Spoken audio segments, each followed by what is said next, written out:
isusu vana venyu makatibara muri pamwe naBaba atambura.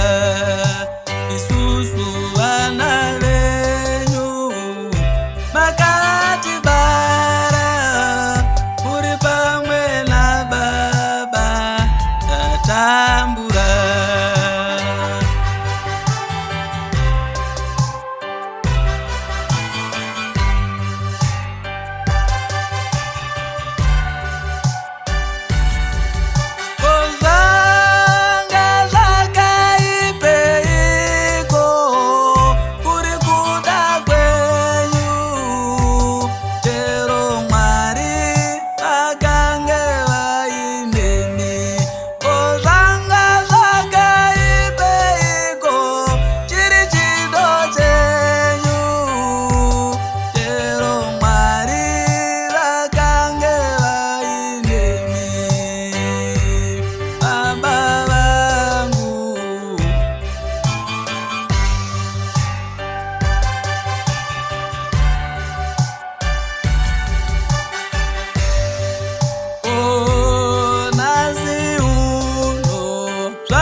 Isusu vana venyu dati nazi uno zvagozova nepi tave kutambura.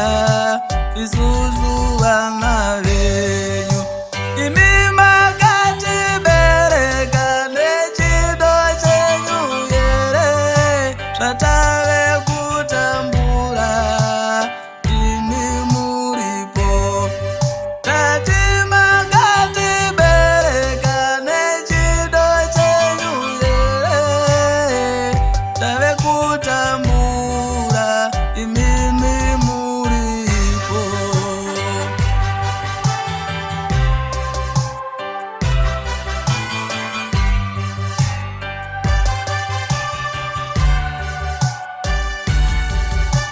Ungazana vamwe vachitaura nezvaBaba vachiti Baba vangu muri vapenyu ikoko kwamunogara.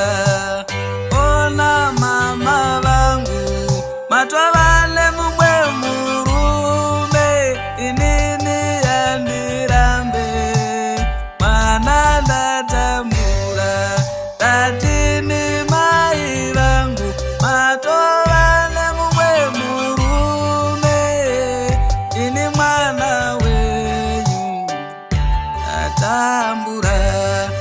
Nazinda majeiko zuva zvarabuda pandaswerawo ndambovonekwa nani kopandagara madeko paiva nani mai.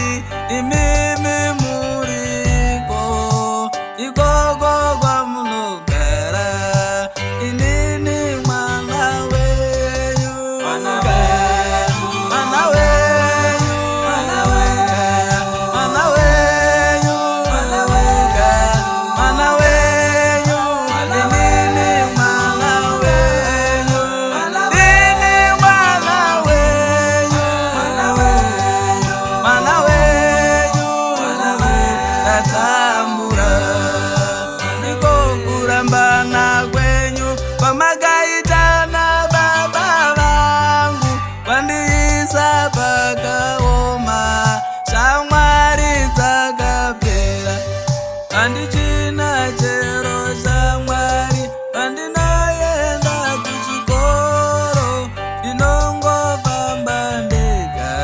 Shamwari dzandisiya atinga